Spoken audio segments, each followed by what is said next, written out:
I went down a little autistic neuroscience rabbit hole and I compiled a little report. I filmed it, I uploaded it on the internet, and in truth, I thought maybe one or two fellow fibre nerds might enjoy it as much as I enjoyed researching it. What I didn't expect was over 30,000 views, over 2,000 likes, and more than 300 deeply, deeply personal responses in the comments. I didn't expect people to find my website, write me little emails, subscribe. I didn't expect strangers from all around the world to reach out to me, both in the comments and personally, and explain to me how knitting has helped them through grief, illness, trauma, aging, anxiety, ADD, autism, chronic pain, recovery, and the biggest one that hit me the hardest was loneliness. And I came to this realization that knitting has been quietly holding all of us together, just behind the scenes. Even though we've been sat in our own little quiet corners of the world, we've been doing this together as a community, and it has healed so many of us so deeply. I'm gonna be completely honest with you. I laughed, I cried, I had moments where I was clutching yarn, staring into the void like, wow, some of those stories were really, really, really deep and really personal. I went on a full emotional roller coaster with all of you. And at one point, the comment section genuinely started to feel like group therapy. So today, to honor all of your beautiful, vulnerable, and deeply honest comments, I'm gonna make a dedicated video addressing them. I compiled a little list of themes that came up over and over again in the comments section, and I distilled it down to 10 key points. And then of course, we went down another rabbit hole because this is just autism. So today we're going to reply to your comments, not individually because that would take me 17 years, but through the main themes that kept appearing over and over again. So if you were one of those people who left me a comment, thank you. Let's grab our whips, let's make our iced teas, and let's get deep. Chapter 1, Knitting Gives Me Control. This one hit me immediately because I related to it very, very deeply. Sometimes this world can feel like a bar of wet soap in a tub of cold, grey, dirty bathwater. And no matter how hard you try and grip onto it, it keeps slipping further and further out of your reach. I definitely have my own little issues with control. I like it. I like to think I have it. But rarely is that actually true. More frequently, I feel like I'm on the receiving end of uncertainty, instability, and just unpredictability. But knitting is different. With knitting, I choose the yarn, the color, the pattern, the pace. I choose whether to follow instructions or not. Keep in mind they're usually my own. But I can decide whether I follow them or I create a problem for future Ollie. And apparently, because I am incapable of doing anything halfway, I have taken this far as possible. So far that I now design my own patterns. I control every step of every garment I make. And that does indeed give me a sense of comfort that I can barely put into words. Psychologically though, there is an explanation for this. When life feels chaotic, knitting can offer a small sense of predictability. It provides you with a world where your actions have very clear consequences. If you wrap the yarn around the needle and you pull it through, you will create a stitch. If you keep going, fabric occurs. If you make a mistake, you can tink it back, rip it out, or you can quietly decide that's a design feature now. And there is a very comforting aspect about that. So much of life does not give us this kind of clean, black and white cause and effect relationship. You could do everything right on paper and still not arrive at the outcome you're hoping for. But in knitting, your effort is visible. A loose ball of yarn, worked slowly, will become fabric. Your invisible will become tangible. So you're not just making a garment, you are creating a small little pocket of certainty in a very uncertain world. Chapter 2. Knitting helped me through grief. This one was very hard to read because I understood it on every possible level. There's the grief of losing someone you love to mortality. There's the grief of losing relationships you genuinely thought would go on forever. There is the grief of losing versions of yourself that you thought would live forever. And sometimes that last one is the hardest one. I have known many different types of grief, and knitting has been there for me throughout all of them. Even when I couldn't see clearly through the tears, I could still make a stitch, and then another one, and then another one. And it gave me something to hold on to while I was surviving parts where it felt like nothing could be fixed. Grief can make the world feel unreal. It can make time strange, and it can make your body really heavy. It can make very ordinary tasks feel absolutely impossible. Knitting gives your grieving brain something gentle, literally, and repetitive to return to. It's not asking you to talk about your feelings. It's not telling you that, tomorrow is another day and it's going to be okay. It doesn't need you to have the right words to explain.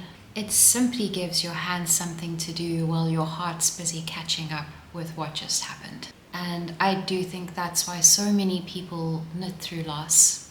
Sometimes grief is just too big to speak, but you can still move your hands. You can still make something soft when everything feels really hard. You can still prove to yourself, stitch by stitch, that something can still continue. Knitting can't erase your grief, but it can sit next to you while you go through it. Chapter 3. Knitting is my safe place. This one came up so often, and honestly same. I also think this could be why so many people felt safe to be vulnerable, that vulnerable, in the comment section. There's genuinely something about knitting that creates a little safe space for us. The project becomes kind of like a little portable sanctuary. Wherever you take it, the rules stay the same. Yarn is still yarn, needles are still needles, and the next stitch is always there waiting for you.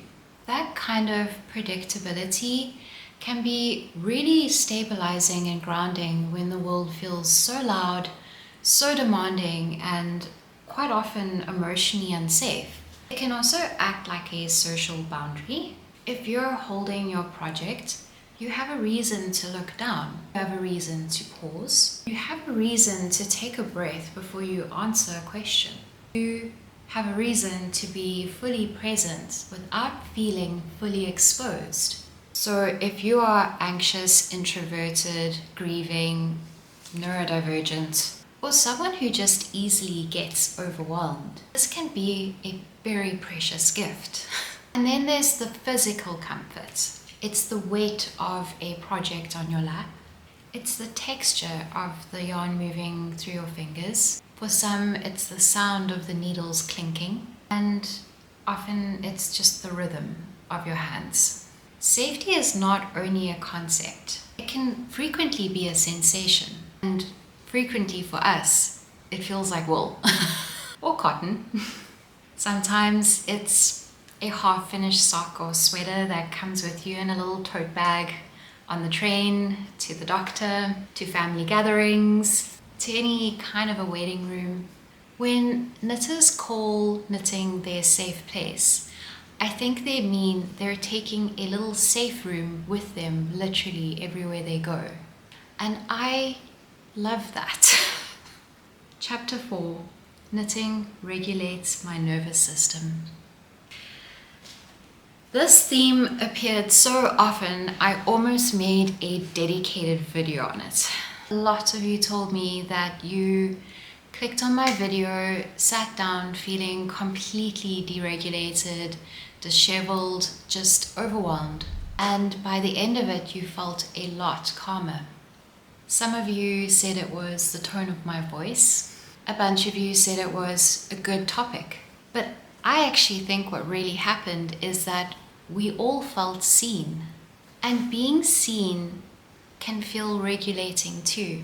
Knitting regulates your nervous system because it brings together all of these things we've discussed. Rhythm, repetition, touch, focus, predictability. When we are stressed, our bodies will move into a state of threat. Your thoughts race, your breathing changes, your muscles tension, and unconsciously we're just scanning for danger everywhere.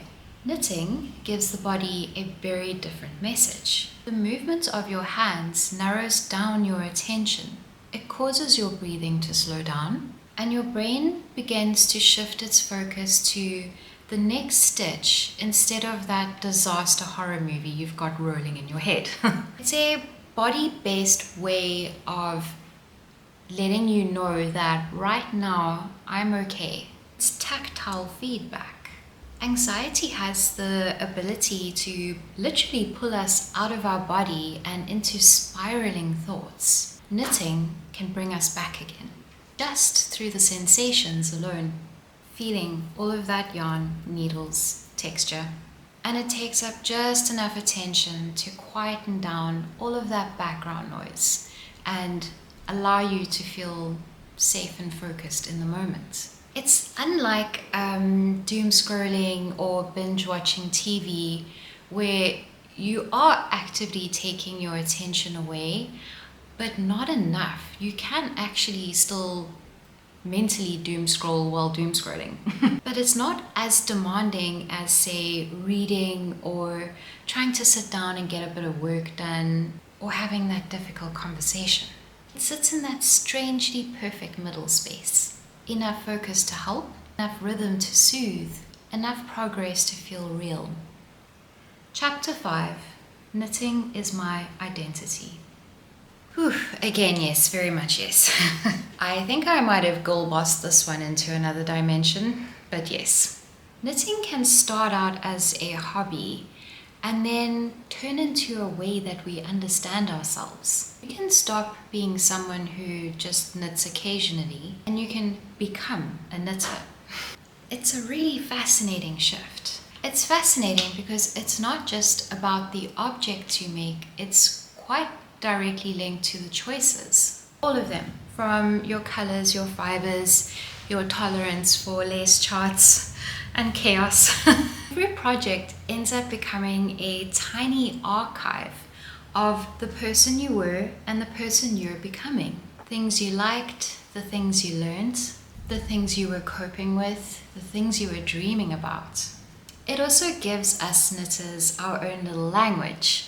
We collectively know what frogging means. We collectively know what it means to tinker back. We all know the emotional danger of an accidental YO. We all know that knitting and buying yarn are two very different hobbies. And that shared language creates belonging. And for a lot of us, it connects us to the history, ancestral history, memories, family. Even when we're making something modern, we are still participating in an ancient craft. And that's really powerful, actually. At some point, knitting stops becoming something that you do, and it starts becoming a lens through which you see yourself. Chapter 6. Knitting helps me cope with aging. So I am turning 42 next week, and that's not very old, but it is old enough to start to feel time knocking on my door, not so politely. And I have thoughts, many thoughts actually, especially about aging women. I'm not diminishing the male experience here. I just think that aging is a very different thing for women. We do carry a few extra layers. There's the changes in our bodies, our hormones, our identities, the way we're viewed, expectations of us, expectations we put on ourselves, just generally the way the world responds to us. When people in the comments spoke about knitting and aging, I did pay particularly close attention. Knitting can support aging in several different ways. Firstly, which we went into quite extensively in my last video, the neuroscience of it all, it's keeping your brain engaged. It continues to give us problems to solve. It gives us something to look forward to. It offers community and it offers purpose. I believe it was Audrey Hepburn who once said, gardening is believing in tomorrow. And I do love that. I do, and I garden. I think knitting can be put in the same pot. Trying new techniques keeps your brain flexible. Following a pattern uses memory, spatial awareness, counting, and reasoning. Choosing all your different colors or textures keeps your creativity alive. And every finished object reminds us that we're still capable of learning and growing and doing things. I loved the comments from people who were later on saying they'd been knitting for 60 or 70 years and they were still learning. I love that. It moved me so deeply because that's the version of aging I want. I can so see myself as an old lady with a basket of yarn next to me, still trying to figure out a new technique. And that tells us that knitting allows us to age while still becoming. And it's really beautiful. Chapter 7, Knitting helped me through illness. Again, these comments were exceptionally emotional for me to read. So many of you have been through intense physical hardships. You told me of stories of surgeries, chronic pain, tumors, brain injuries, burnout, recovery, and a bunch of you spoke of long periods of not even being able to knit. And while it was devastating, it was equally comforting to see this little thread connecting all of us together.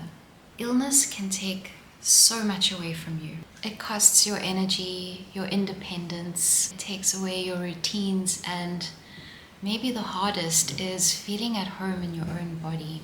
For a lot of you, knitting was the one thing that helped you adapt. We can knit in bed, we can knit on the sofa, we can knit slowly, we can knit badly. We can do one row and stop. Knitting will meet you where you are right now. A lot of you spoke about how knitting is a way to manage pain. And that actually makes a lot of sense because pain and attention are very closely linked. When your brain is deeply focused on your project, there's less room for it to be focused on the thing that's causing you discomfort. So it's no longer dominating every part of your awareness. It doesn't mean the pain disappears, but it becomes significantly less noticeable. It can also be a way of transforming forced rest into something a lot more meaningful. When your illness is keeping you still, you can still feel useful. When rest is what your body needs, but your psychology tells you productivity is your value, you can still meet both of them halfway.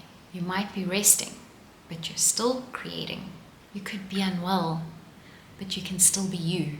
You may not be able to control the illness, but you can control your stitches. And that can make an enormous difference, psychologically.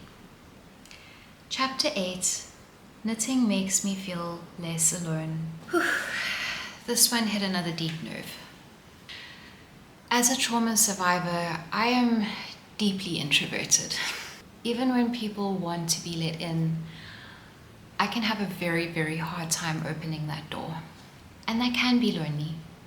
But knitting helps with that loneliness in such a strange and beautiful way.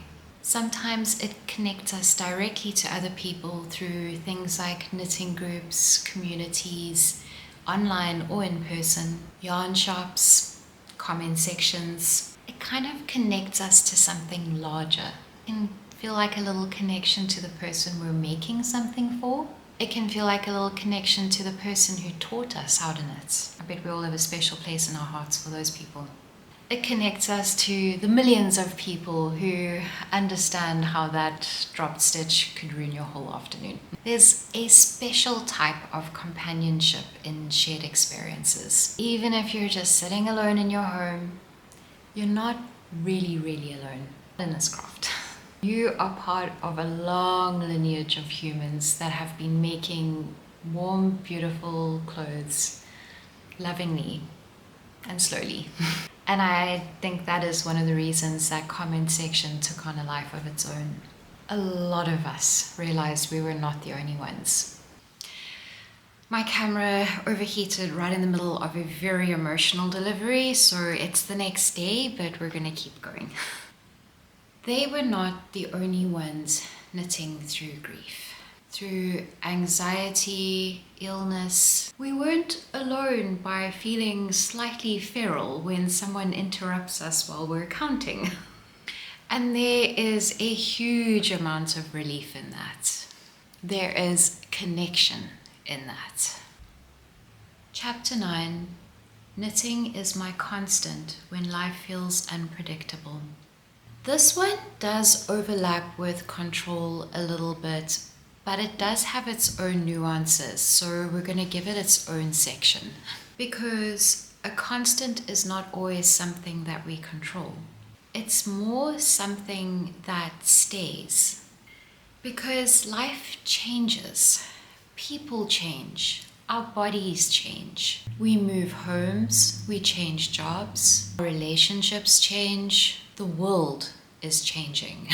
But your knitting doesn't move. It stays exactly where you left it, just right there waiting for you to come back.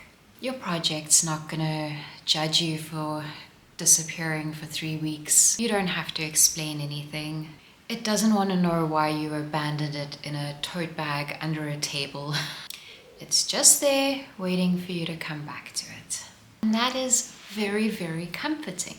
There are not many things in life that allow us to just come back without feeling a bit of shame, except for knitting. Knitting has continuity. It's like this little thread running through the chaos that we can just hold on to. And that little thread can sometimes also help us find our way back. There isn't really too much more to say about that because the rest of it is truly an emotional experience. It's just that safeness of knowing that you've got something to return to. Chapter 10, Knitting is there when nothing else works. This one could be the most beautiful theme out of all of them. So many of you said some or another version of this. When nothing else works, at least knitting still does. And I think I do understand why. When we're going through difficult situations, many of the available coping techniques to us don't always work. Occasionally, journaling can feel too exposing. Exercise, while highly beneficial, can feel exhausting when your body can't even really move. Talking can feel exhausting. I get very quiet when I'm overwhelmed. Reading can require too much concentration. You want to pay attention, but your mind is everywhere all at once. But knitting asks very little of us emotionally and physically. We don't have to be okay. We can just be the little mess that we are, exactly where we are, and we can just pick up our needles and carry on. There's no need to be positive, articulate, regulated, healed. any of those things, you can just be who you are. You can just pick up your project bag exactly where you are emotionally. You can make a little stitch, and then you make another one, and then you make another one. And this is why knitting can be so powerful in moments like these. It's a very low entry point. Your life doesn't have to be fixed. You yourself do not need to understand your own feelings. All the world's problems don't need to be solved. You just have to make a little loop. And sometimes when everything else feels impossible, that one little loop is enough. When I made a knitting and neuroscience vlog, I really just thought I was making a little nerdy video for my community. But after reading all of the comments, I truly understand it very differently now.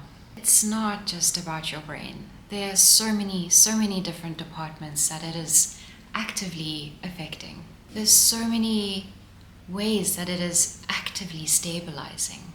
And it is reached into so many of our hearts. I think if I just had to wrap this all up and put a little bow on it, I would say it's a way of making something beautiful when everything feels intolerable. So many of you said that knitting has carried you through the hardest parts of your life. And I believe you, because it's carried me too. I don't think that knitting replaces therapy, medication, shadow work, community, genuine rest, or professional support. What it does is just sit there quietly and patiently. Just your little pile of yarn and possibilities, waiting for you to come back. And I think this is why we all love it so much. It genuinely gives us something to hold while we're trying to remember how to keep going. So thank you, genuinely thank you from the bottom of my heart for all of your beautiful comments, all of your messages, and every little piece of your life that you trusted me with. I guess I didn't just make a little nerdy vlog about knitting. I made a little safe space where we could all talk about how it feels to be human. Maybe that's just more beautiful. So, I hope you enjoyed this, and I will see you soon with my next vlog. Until then, happy knitting.